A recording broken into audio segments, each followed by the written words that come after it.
by Priyanshu Singh. पहले थल्ला भाई अब काटे निकनती नया यार से बधाई के मनती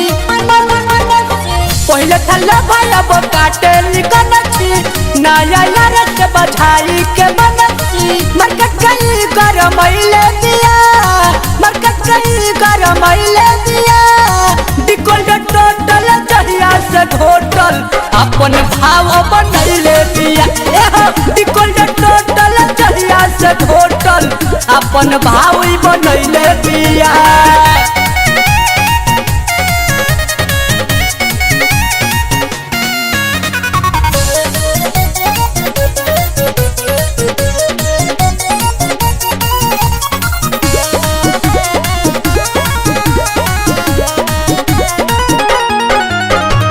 पहले तो मिले आवत रहनी हमसे चुप चोरी अब पतंग के कट गइल बा हमरा सनु डोरी हमरा सनु डोरी पहले तो मिले आवत रहनी हमसे चुप चोरी अब पतंग के कट गइल बा हमरा सनु डोरी टाइट फिगर हट सेक्सी बदन बा गोली से गोली हो चलत दाना तन बा चलत दाना तन बा टाइट फिगर हट सेक्सी बदन बा गोली से गोली हो चलत दाना तन बा कई के पागल बनैले दिया कई के पागल बनैले दिया डिकोल्ड टोटल जहिया से घोटल अपन भाव बनैले दिया एहो डिकोल्ड टोटल जहिया से घोटल अपन भाव बनैले दिया।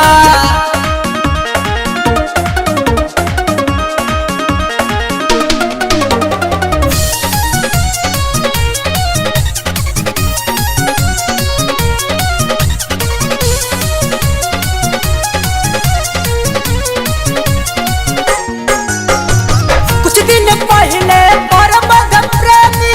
एक करा के घुमैले अब हवालम दिल सद के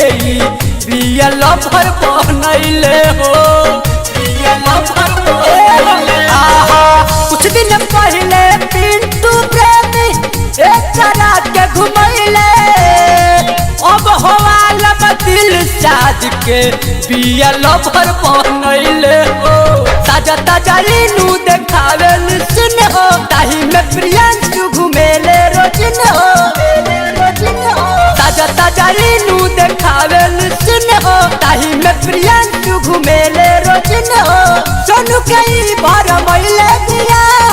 राहुल के भर मैले दिया